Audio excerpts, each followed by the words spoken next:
নমস্কার। এই কয়েকদিন আগে পর্যন্ত বাংলাদেশ নিয়ে কোনো খবর পাওয়া যাচ্ছিল না, প্রচুর বিভ্রান্তি ছড়াচ্ছিল। তার যথেষ্ট কারণও আছে। বাংলাদেশের ইন্টারনেট ব্যবস্থা সম্পূর্ণ বন্ধ করে দেওয়া হয়েছিল, মোবাইল যোগাযোগ ব্যবস্থা ছিল সম্পূর্ণ বিচ্ছিন্ন, ফলে খবর আসছিল না। এই মুহূর্তে পরিস্থিতি সেটা নয়, যদিও যোগাযোগ ব্যবস্থা সম্পূর্ণ খুলে যায়নি, কিন্তু তারপরেও টুকটাক করে নানা খবর আসছে।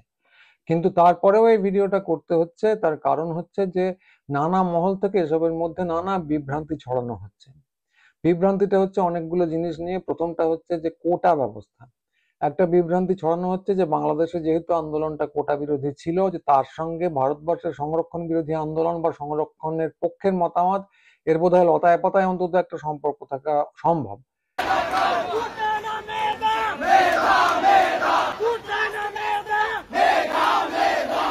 কিন্তু সেটা আদৌ সত্য নয়। বাংলাদেশের কোটা ব্যবস্থা সম্পূর্ণ আলাদা।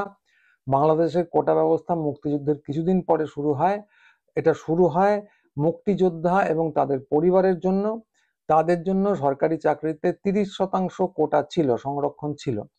পরে ধাপে ধাপে এর সঙ্গে 10% নারী কোটা, 10% জেলা কোটা, 5% উপজাতি কোটা এবং 1% প্রতিবন্ধী কোটা যোগ করা হয়।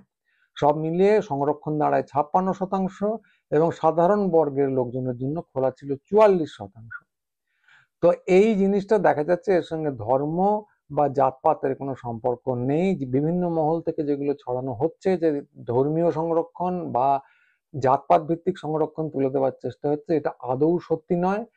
ভারতবর্ষের সংরক্ষণ ব্যবস্থা এবং বাংলাদেশের কোটা ব্যবস্থা সম্পূর্ণ আলাদা। এতে বিভ্রান্ত হবেন না। এটা গেল প্রথম বিভ্রান্তি। দ্বিতীয় কথা হলো, কারা আন্দোলনটা করছে এ নিয়ে যথেষ্ট বিভ্রান্তি আছে। যেহেতু ইন্টারনেটে একটা স্লোগান চারদিকে ছড়িয়ে পড়েছে, স্লোগানটা ওখানে ছাত্রছাত্রীরা দিয়ে শুরু করেছিলেন এবং এখন ইন্টারনেট থাকার ফলে তা দিক বিদিকে ব্যাপ্ত।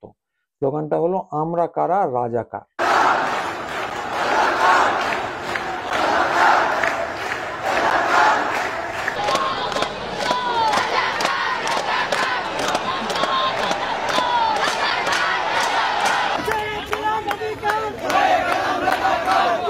এই স্লোগানটা প্রথম যিনি শুনবেন তার পক্ষে মনে হওয়া খুবই স্বাভাবিক যে এই আন্দোলন, কোটা বিরোধী আন্দোলন, মূলত রাজাকারদের আন্দোলন, পাকপন্থীদের আন্দোলন। এটা একটা ঘৃণ্য ব্যাপার, সবাই জানেন। এই ধারণাটা তৈরি হওয়া স্বাভাবিক, কিন্তু বস্তুত ইতিহাস সেটা নয়। কোটা বিরোধী আন্দোলনের সঙ্গে রাজাকারপন্থী, ভারত বিদ্বেষ এসবের কোনো সম্পর্ক ছিল না, অন্তত প্রাথমিকভাবে এই আন্দোলনেও ছিল না। তো কোটা বিরোধী আন্দোলন দীর্ঘদিন ধরে চলছে। তার একটা খুব যৌক্তিক কারণ ছিল, সেটা হলো যে মুক্তিযোদ্ধারা বিপুল সংখ্যক 30% সংরক্ষণ পাবেন। সেটা শুধু মুক্তিযোদ্ধা নয়, তাদের পরিবার, নাতিপুতি সবাই। এবার মুক্তিযোদ্ধাদের সংখ্যা ক্রমশ কমে আসছে। তাদের নাতিপুতিরা কোন যুক্তিতে সংরক্ষণের সুবিধা পাবেন এটা নিয়ে যথেষ্ট প্রশ্ন, ক্ষোভ ইত্যাদি ওঠে। বস্তুত অনেক পক্ষ এর সঙ্গে একমত ছিল এবং শোনা যাচ্ছে 2018 সালে হাসিনা সরকার এটা তুলে দেওয়ার পক্ষে মত দিয়েছিল, কিন্তু আদালতের রায় এবং নানা জটিলতায় সেটা করা যায়নি। ফলে তারপরেও আন্দোলন চলতে থাকে এবং সাম্প্রতিককালে আন্দোলনটা যে বেড়ে যায় তার পিছনে হাসিনার একটা উক্তি আছে। হাসিনা কোনো কারণে মন্তব্য করেছিলেন যে মুক্তিযোদ্ধাদের ছেলেপুলে নাতি নাতনিদের চাকরি দেব না তো কি রাজাকারদের দেব। এটা তিনি কেন বলেছিলেন, তার কি প্রেক্ষিত ছিল আমাদের জানা নেই। কিন্তু এইটা বলার পরই আন্দোলনটা হঠাৎ তীব্র গতি পায়, বিস্ফোরণের মতো বেড়ে চলে। তার পিছনে কোনো সংগঠন ছিল কিনা, সংগঠিত ব্যাপার ছিল কিনা সেটা জানা নেই, কিন্তু আন্দোলনটা এরপরে তীব্র হয়ে বেড়ে যায়। এবং যেহেতু হাসিনা রাজাকার শব্দটা বলেছিলেন, তাকে ব্যঙ্গ করে আন্দোলনের প্রথম স্লোগান হয়ে দাঁড়ায়, আমরা কারা, রাজাকার। এটা বস্তুত রাজাকার পন্থার সঙ্গে এর কোনো সম্পর্ক নেই। ভারতবর্ষে যেমন দেশদ্রোহী আখ্যা দেওয়া হলে ব্যঙ্গ বিদ্রুপ করে অনেকেই বলেন আমরা হলাম দেশদ্রোহী, এই রাজাকারপন্থী, তথাকথিত রাজাকারপন্থী স্লোগানটাও একেবারেই তাই। হাসিনাকে ব্যঙ্গ করে জিনিসটা করা হয়েছিল। প্রধানমন্ত্রী যে বক্তব্যটি দিয়েছেন সেটি অত্যন্ত স্পর্শকাতর।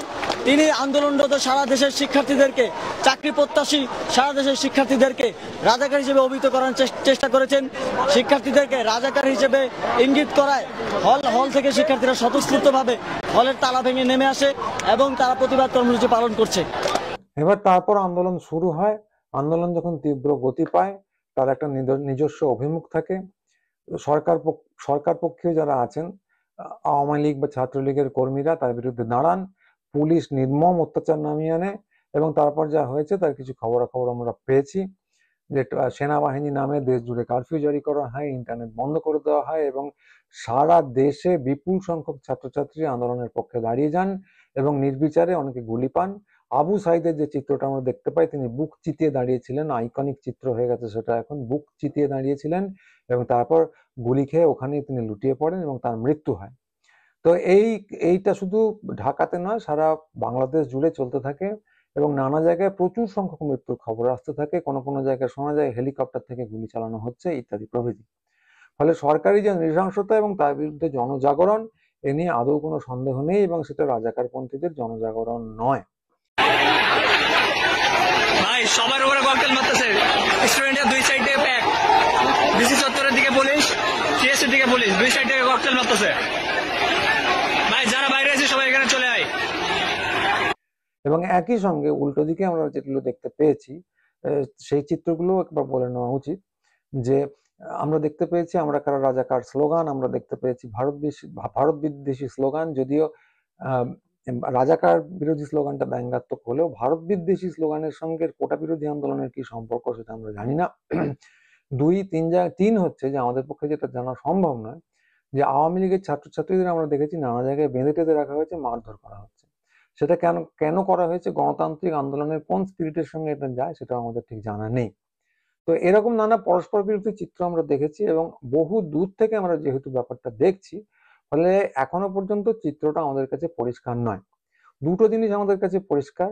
এক হচ্ছে যে জনজাগরণ একটা হয়েছে হাসিনা সরকারের বিরুদ্ধে এবং সেখানে সাধারণ মানুষ নেমে পড়েছেন, সাধারণ মানুষ, সাধারণ ছাত্র ছাত্রীরা রাস্তায় নেমে পড়েছেন এবং তারা সরকারি বাহিনী, সামরিক বাহিনী, এদের সবার বিরুদ্ধে লড়ছেন, রুখে দিয়েছেন। কিন্তু তারপরেও কয়েকটা প্রশ্ন থেকেই যায়। কারণ একটা কথা খুব পরিষ্কার, যে যদিও আমরা বললাম যে আমরা কারা রাজাকার, এই স্লোগানটা ব্যঙ্গাত্মক ভাবে শুরু হয়েছিল, কিন্তু এই ধরনের স্লোগানের নানা রকম দিক থাকে। এত দূর থেকে বসে জানা সম্ভব নয় যে সত্যি সত্যি এই স্লোগান যারা দিচ্ছেন তারা ব্যঙ্গ করে দিচ্ছেন না, এই স্লোগান যারা দিচ্ছেন তারা ওটাকে ভালোবেসে দিচ্ছে। কারণ নানা জায়গায় নানা স্লোগান দেখেছি, এক জায়গায় দেখেছি বাচ্চারা স্লোগান দিচ্ছে আমরা কারা রাজাকার বলে।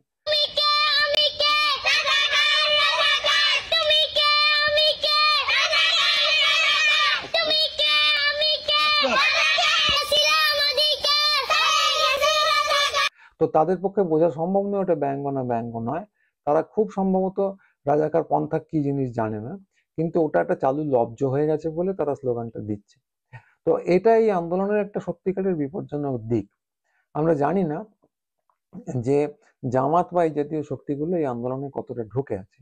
যদিও আন্দোলনকারী যারা আমাদের সঙ্গে পরিচিত, আমাদের চারপাশে আছেন, মাঝে মধ্যে কথা হতো এর আগে, তারা খুব তীব্রভাবে জানিয়েছেন যে তারা জামাত বিরোধী, এর সঙ্গে ইসলামী মৌলবাদের কোনো সম্পর্ক নেই। কিন্তু তারপরেও আমরা জানি এই মাপের গণ আন্দোলন যদি শুরু হয় তাহলে তাতে কারা অংশগ্রহণ করবেন এবং কে শেষ পর্যন্ত তো তার ফায়দা তুলবেন, এতে কারো কোনো নিয়ন্ত্রণ থাকা সম্ভব নয়। ফলে হওয়া খুবই সম্ভব যে জামাত এবং বিএনপি, বিশেষ করে জামাতের কথাই আমি বলবো, এই জাতীয় প্রতিক্রিয়াশীল শক্তি যাদেরকে আমরা বলি মৌলবাদী শক্তি, তারা এই আন্দোলনে যথেষ্ট পরিমাণে সক্রিয় এবং যথেষ্ট পরিমাণে ভরবেগ, মোমেন্টাম সংগ্রহ করতে পেরেছেন, এরকম সন্দেহ করার যথেষ্ট কারণ আছে। সন্দেহটা যৌক্তিক কিনা জানি না, সত্যি কিনা জানি না, কিন্তু সন্দেহ করার কারণ আছে। ফলে আমরা এখনো বহু দূর থেকে বসে, যদিও জনজাগরণের পক্ষে, হাসিনা সরকারের স্বৈরাচারের বিপক্ষে, কিন্তু তারপরেও এই এই জনজাগরণ নিয়ে আমরা যথেষ্ট পরিমাণে সন্দিগ্ধ, শঙ্কিত। তো এরকম শঙ্কিত হওয়ার যথেষ্ট কারণ আছে, কারণ আমাদের চেতনায়, আমাদের মাথায়, আমাদের স্মৃতিতে আছে ইরানের কথা।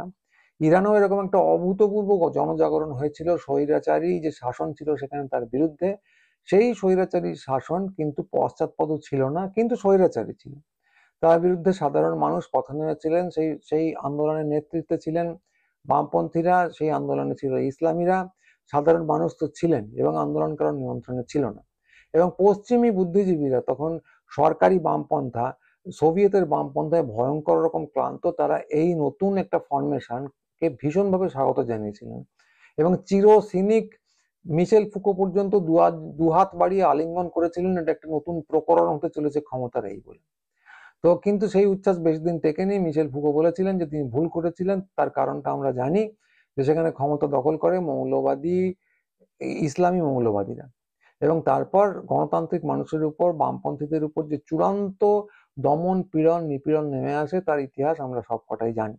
এবং আমরা যেহেতু ঘর পোড়া গরু, কাজেই আমরা আন্দোলনের, জনজাগরণের পক্ষে থেকেও আমরা মনে করি যে তারপরেও এর সুযোগ নিতে পারে নানা ধর্মান্ধ শক্তি। আন্দোলনকারীরা সে সম্পর্কে সচেতন আছেন কিনা এত দূর থেকে জানা সম্ভব নয়, আশা করব তারা সচেতন আছেন, কিন্তু এই দূর থেকে আমরা শুধু সংখ্যাটুকুই প্রকাশ করতে পারি। এই হলো এক। পুরোটাই আমি বলছি দূর থেকে, কিন্তু একটা জিনিস কাছ থেকেও আমরা দেখেছি। এর কিছুদিন আগে আমরা শাহবাগ আন্দোলন দেখেছি, আমরা যারা পশ্চিম বাংলার মানুষ তারা সেটাও দূর থেকে দেখেছি। কিন্তু যেটা একেবারেই দূর থেকে দেখা নয় সেটা হলো ব্লগারদের কাজকর্ম এবং ব্লগার হত্যা। আমরা বিভিন্ন ব্লগারের নাম জানি, অভিজিৎ রায় থেকে শুরু করে ওয়াশিকার বাবু পর্যন্ত অনেকের নাম বাদ দিলাম, সব কটা নাম এখন বলবো না। এরা ইন্টারনেট মহলে লেখালেখি করতেন, এবং আমরা যেহেতু ইন্টারনেটেই চড়ে বেড়াই, কাজেই আমাদের জন্য এই নামগুলো একেবারেই অচেনা নয়, বরং ভীষণ চেনা ছিল। এরা মূলত নাস্তিক ছিলেন এবং নাস্তিক্য নিয়ে লেখালেখি করতেন, এবং কখনো কখনো মনে হচ্ছে একটু বাড়াবাড়িও করতেন, সে নিয়ে মতবিরোধ ছিল। কিন্তু এরা যে গণতান্ত্রিক শক্তি ছিলেন এ নিয়ে কোনো সন্দেহ ছিল না। আমাদের মনে আছে যে ইসলামিক শক্তি মাথা চাড়া দেওয়ার পর এক এক করে কি করে সমস্ত ব্লগারকে, প্রায় সমস্ত ব্লগারকে কুপিয়ে মারা হয়। অনেকে দেশ ছেড়ে পালান, অনেকে এখনো, যারা বেঁচে আছেন তারা এখনো বিদেশে বসবাস করেন। তো এটা একটা মর্মান্তিক ইতিহাস যেটা আমরা চোখের সামনে দেখেছি। একটু আগে বলছিলাম যে আমরা ঘর পোড়া গরু। তো ঘর পোড়া গরু সিঁদুরে মেঘ দেখলে ডরায়। আমাদের যদি মনে হয় যে যদিও একটা জনজাগরণ চলছে, কিন্তু তার ফায়দা নিতে পারে ইসলামিক মৌলবাদীরা, পুরোটাই আমরা সির্ফ দূর থেকে বসে বলছি না। ব্লগারদের কথা আমাদের মনে আছে, অভিজিৎ রায়ের কথা আমাদের মনে আছে, সেই জায়গা থেকে এই শঙ্কা আমাদের মাথায় জাগছে। ফলে যারা আন্দোলন করছেন তারা হয়তো এই কথাটা শুনে একটু, যদি আদৌ শোনেন, এই কথাটা শুনে একটু ক্ষুণ্ণ হবেন। কিন্তু তারপরেও বলবো যে এই আশঙ্কা যারা করছেন তারা আপনাদের বিরুদ্ধতার জন্য করছেন না। আশঙ্কাটার বাস্তবতা থাকতে পারে এবং কোনো একদিন এই ব্যাপারটা ঘটতে পারে, এই জায়গা থেকেই করছেন। ফলে এই ব্যাপারে আপনারা সচেতন থাকলে মঙ্গল। এবং যারা বাংলাদেশে নেই, যারা পশ্চিম বাংলায় বা পৃথিবীর অন্যত্র আছেন, তাদের জন্য একটাই কথা যে কোনো আন্দোলনকেই শুধুমাত্র নেগেটিভ দিক, নেতিবাচক দিক থেকে দেখার কোনো মানে নেই। আমরা এখনো আশা করব, এবং যেহেতু আমরা সাবধানবাণীটা দিলাম, আমরা এখনো আশা করব যে আন্দোলন সঠিক জনজাগরণের পথে যাবে। মুক্তিযুদ্ধের যে স্পিরিট তাকে রক্ষা করা হবে, রাজাকার পন্থার দিকে যাবে না। এবং মুক্তিযুদ্ধের যে স্পিরিট সেটা তো শুধু বাংলাদেশের নয়, গোটা উপমহাদেশের। এবং গোটা উপমহাদেশের এই স্পিরিটের পক্ষে আন্দোলনকে নিয়ে যাওয়া হবে। রাজাকার পন্থার সেখানে কোনো জায়গা থাকবে না, ধর্মান্ধতার সেখানে কোনো জায়গা থাকবে না। আন্দোলনকারী যারা রক্ত দিয়েছেন, প্রাণ দিয়েছেন, আন্দোলনকে এতদূর নিয়ে এসেছেন, বাংলাদেশের সেই জনগণ, সেই ছাত্র সমাজ এই ব্যাপারটা নিশ্চিত করে ছাড়বেন বলে আমরা আশা করতে পারি। আশার সঙ্গে অবশ্যই একটু শঙ্কা জড়িয়ে থাকছে, কিন্তু আশা আমরা ছেড়ে দিচ্ছি না। আমরা আপনাদের প্রতি, বাংলাদেশের জনগণ আপনাদের প্রতি আশাবাদী। এটুকু বলেই শেষ করলাম। নমস্কার।